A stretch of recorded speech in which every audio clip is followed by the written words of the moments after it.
tout le monde, j'espère que tout le monde va bien. En tout cas, moi personnellement, ça va super bien par la grâce de Dieu. Par la grâce de Dieu, tout va super bien.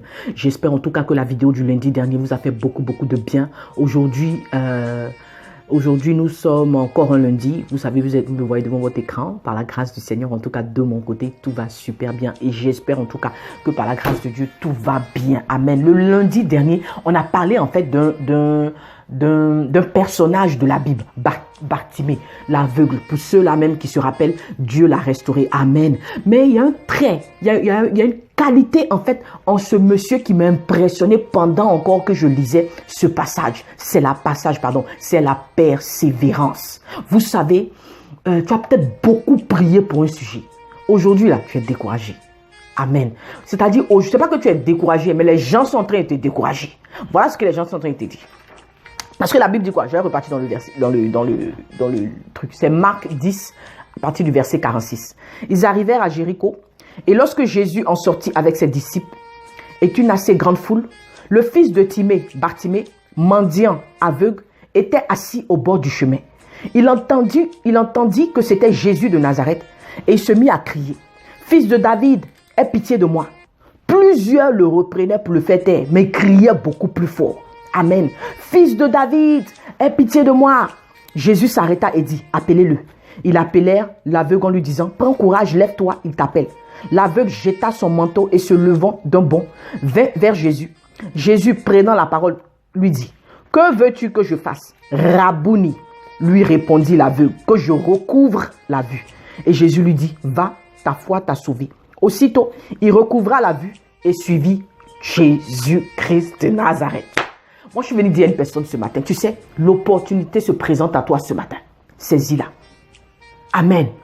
C'est vrai qu'en ce moment-là, tu te dis, c'est-à-dire que tu es cette personne-là, non? Tu vois, aujourd'hui, qui te dit, j'ai beaucoup prié. Et c'est ce que les gens même te disent. C'est même pas toi. Je répète encore, c'est pas toi qui te dis. Amen. Mais c'est les gens qui sont en train de te dire, toi aussi, c'est bon maintenant. Tu as prié pour mariage, depuis là, tu n'es pas encore marié. C'est ce que les gens sont en train de dire à Bartimée. Mon frère, pardon, il faut te taire. On dit, le gars le reprenait pour le faire taire. Mais le gars, il n'a pas, c'est-à-dire, il a persévérance. Amen. Tu as prié pour mariage jusqu'au en 2020, là, depuis que tu n'es pas encore marié. Tu as prié depuis là pour l'enfantement, l'enfant n'est pas encore venu. Travail depuis là. Tu cries pour le travail depuis. Tu cries pour l'enfantement depuis. Tu cries pour la promotion depuis. Tu cries pour que ton business Seigneur fleurisse. Pour boum. Depuis. Tu cries seulement. Donc les gens qui sont autour de toi, ça te dit, ma chère, pardon, faut te taire. Tu as trop prié à faire de mariage, c'est bon maintenant. Hein? Tu as trop crié à faire d'enfantement, pardon, ma chère, c'est bon maintenant.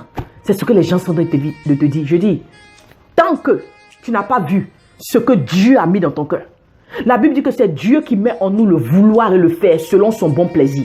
Sauf si Dieu a mis ce vouloir et ce faire en toi de prier pour ton mariage, de prier pour ton enfantement, de prier pour ton entreprise, de prier pour ton ministère, de prier pour ta promotion, de prier pour ta vie professionnelle. Ne t'arrête pas, quelle que soit l'opposition. Quel que soit ce que les gens te diront, quels que soient les obstacles, quel que soit, Seigneur, le dénigrement. Parce que ici, là, la Bible dit que les gens étaient en train de reprendre Bartimée. En gros, ils étaient en train de l'insulter. En gros, ils étaient en train de le dénigrer. Mais il ne s'est pas arrêté. La Bible dit que c'est quand même les gens le persécutaient même. Ils criaient encore plus fort. Moi, je suis venu te dire que ta prière, là, c'est-à-dire ne s'arrête pas. Crie tant que Dieu ne t'a pas exaucé. Prie tant que Dieu ne t'a pas exaucé. Crie à Dieu. Parce que la Bible nous dit quoi? Le secours me vient de l'Éternel. Lève tes yeux vers les montagnes. Crie et prie ton Dieu. Il t'écoutera. Hein? La persévérance dans la prière, c'est une clé que seuls les violents s'en emparent. C'est ce que la Bible nous dit. La Bible dit que seuls les violents, le royaume des cieux est forcé. Seuls les violents s'en emparent. Si toi aujourd'hui on est en train de te décourager pour dire qu'il faut arrêter de prier pour ton enfantement, ça fait 10 ans, ça fait 15 ans, depuis la fois arrêter, puis tu t'arrêtes, c'est que toi, tu n'es pas une violente. Depuis, les gens sont en train de te moquer de toi, ma chère, pardon, tu as jeûné, tu as prié, tu as fait des mariages, c'est comment? En 2020, on se moque mal. Surtout nous les Ivoiriens là. Ma chère, attends, on entend l'année même. Donc ton affaire de Dieu là, mais tu es rentré depuis quand? Mais en 2020, hey, tu es encore dans ça. Tu es encore Dieu dit que tu n'as pas te marier. Il faut laisser, est-ce que c'est tout le monde qui est obligé de se marier? C'est ce qu'on entend dire à Batimé ici. Batimé était aveugle, il voulait voir la vue. Amen. Donc les gens sont en train de dire, mais toi là, depuis là, tu es assis ici, tu as quel problème? Tu as quel problème? Promotion. Toi aussi. Les jeunes qui sont en train de venir ici, là, ils vont avoir promotion à te dépasser. Pourquoi toi tu continues à prier pour promotion? Peut-être qu'il faut chercher un nouveau travail. Hein? Parce que si c'est ici, la promotion, là, tu ne vas pas avoir. Tu cherches quelle nouvelle entreprise, quel nouveau boulot? Non, toi aussi. Pourquoi? Tu vas avoir un nouveau boulot comment? Est-ce que tu as un diplôme même? Est-ce que tu as le master même? Est-ce que tu as fait tel certificat même? Ah, toi aussi. Je dis, ne t'arrête pas. Amen. Ne t'arrête pas. Crie jusqu'à obtenir résultat. Crie. C'est ce que Batimé a fait. C'est parce que Batimé a crié que Jésus s'arrêtait. Sinon, Jésus passait son chemin. Il n'était pas là pour Batimé. Mais c'est-à-dire que quand toi-même tu crées ton propre miracle dans la volonté de Dieu, là, c'est ça. Batimé, la Bible dit qu'il a tellement crié, Jésus s'est arrêté. Parce que ses cris ont perturbé le gars. Il s'est arrêté puis il dit, appelez-le. C'est ce que Dieu est en train de te dire ce matin. Ma fille, tu as crié, je t'ai entendu. Ma fille, tu as pleuré, je t'ai entendu. Ma fille, tu as jeûné aujourd'hui. C'est ton opportunité, je t'ai entendu. Maintenant, voilà la question qui me plaît. Jésus demande à Batimé. Il dit, que veux-tu que je fasse pour toi?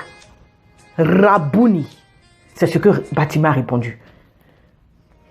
Lui répondit l'aveugle, que je recouvre la vue.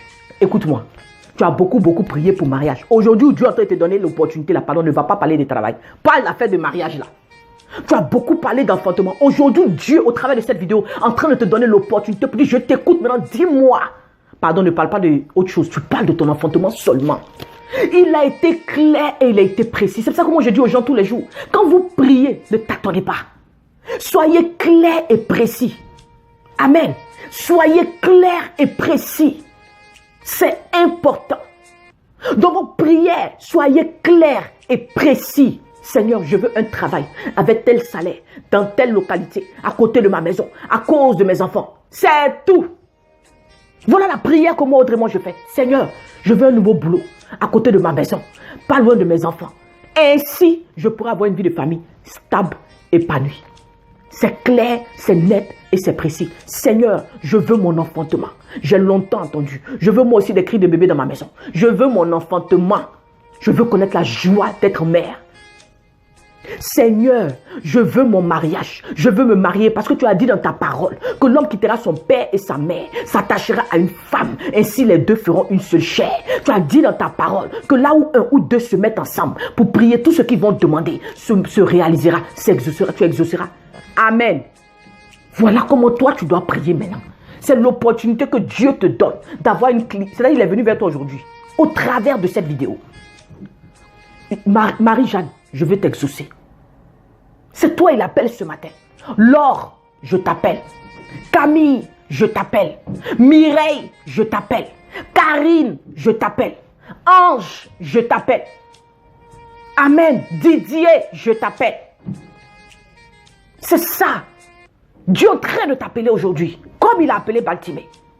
C'est toi qu'il est en train d'appeler ce matin. Saisis cette opportunité. Soyons des saisisseurs d'opportunités. Afin que le miracle se manifeste promptement dans notre vie. La Bible dit quoi ici? La Bible dit que lorsqu'il a dit ça, Jésus lui dit, va, ta foi t'a sauvé. Aussitôt. Moi j'aime les miracles d'aussitôt.